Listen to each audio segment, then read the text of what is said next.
5ই আগস্টের পরে what is the situation of the financial sector, মানে আমি এখন ব্যাংকে গিয়ে টাকা পাচ্ছি না, there must be a reason. ওনারা তো এমনি এমনি দিচ্ছে না, মানে মানে আমাকে পছন্দ করে না দেখে দিচ্ছে না, অথবা এরকম তো না। মানে আমাদের স্ট্রাকচারালি ফাইন্যান্সিয়াল সেক্টরের কোনো সমস্যা নেই। Bangladesh is doing very great internationally. There are no shocks or anything happening, and business confidence is very high. মানে we are assuming যে মানে the scenario is very good for business, কিন্তু আমরা অ্যাক্সেস পাচ্ছি না। So we need to address something that has happened 24 সালে, যে that the unrest and the revolution and everything. So that thing alone, financial sector যে মানে the cracks that had opened up because of that particular event, the monumental event, এটা কিন্তু আমরা যখনই কথা বলছি উইথ পলিসি মেকার্স, উইথ মানে anyone, এটা কিন্তু কেউ অ্যাড্রেস করছে না।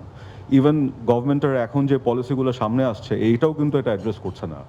সো এইখানেই একটা fundamental there is a disconnect between everything.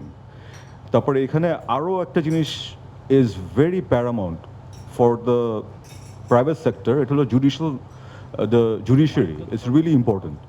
Because for a private sector, আমি যখন অ্যাক্সেস টু ফাইন্যান্স বন্ধ হয়ে যাচ্ছে অথবা কোনো প্রবলেমে পড়ছি আমি, it is the last resort for any bona fide business entity to seek refuge and get justice.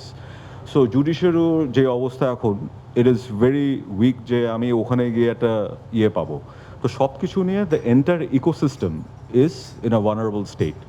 And 5ই আগস্টের পরে what is the situation of the financial sector, মানে আমি এখন ব্যাংকে গিয়ে টাকা পাচ্ছি না, there must be a reason. ওনারা তো এমনি এমনি দিচ্ছে না, মানে মানে আমাকে পছন্দ করে না দেখে দিচ্ছে না, অথবা এরকম তো না। There must be a reason. Number one, এখানে ফাইন্যান্সিয়াল সেক্টর কি অবস্থা ছিল আগে, এটা হোয়াইট পেপারে বের হয়েছে, এবং we all know what happened, how the banks were controlled by some entities, and ওখানে কি মিসম্যানেজমেন্ট হয়েছে সব কিছু। এখন there are 5 trouble banks, right? যে 5টা যে ট্রাবল ব্যাংকগুলোর যে ক্লায়েন্টরা ছিল, ওরা কিন্তু cut off from the finance access. So ওনারাও কিন্তু এখন যে ভালো যে ব্যাংকগুলো আছে ওখানেও কিন্তু সবাই দৌড়াচ্ছে। সো একটা জিনিস হয়েছে যে ডিমান্ড সাইডে যে ব্যাংকের কাছে এখন বহুত লোক আসছে ফর দ্য ফাইন্যান্স, মানে অ্যাক্সেস তো নেওয়ার জন্যে।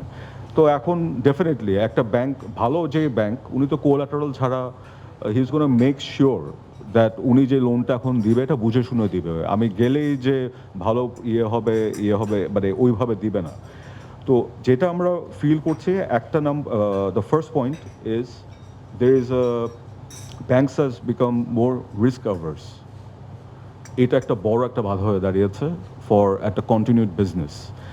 5ই আগস্টের পরে যে সিনারিও ছিল, স্পেশালি যদি আমি আরএমজি অ্যান্ড টেক্সটাইল সেক্টরে বলি, যারা ম্যানুফ্যাকচারিং বেসড যে সেক্টরগুলো ছিল, সবাই কিন্তু একটা ফাইন্যান্সিয়াল কনস্ট্রেন্টের উপর যাচ্ছে। ক্যাশ ফ্লো ক্রাইসিসে everyone is suffering. Cash flow ক্রাইসিসটা কিন্তু শুরু হয়, ইফ আই নট মিস্টেকেন, 23 সালে শুরু হয়। 23 সালে যখন গ্যাসের প্রাইস ডাবল করা হলো, ওই দিন থেকেই কিন্তু যে শকটা আমরা পেয়েছিলাম, আমরা কিন্তু এখন আজকে পর্যন্ত এটা অ্যাবজর্ব করতে পারিনি।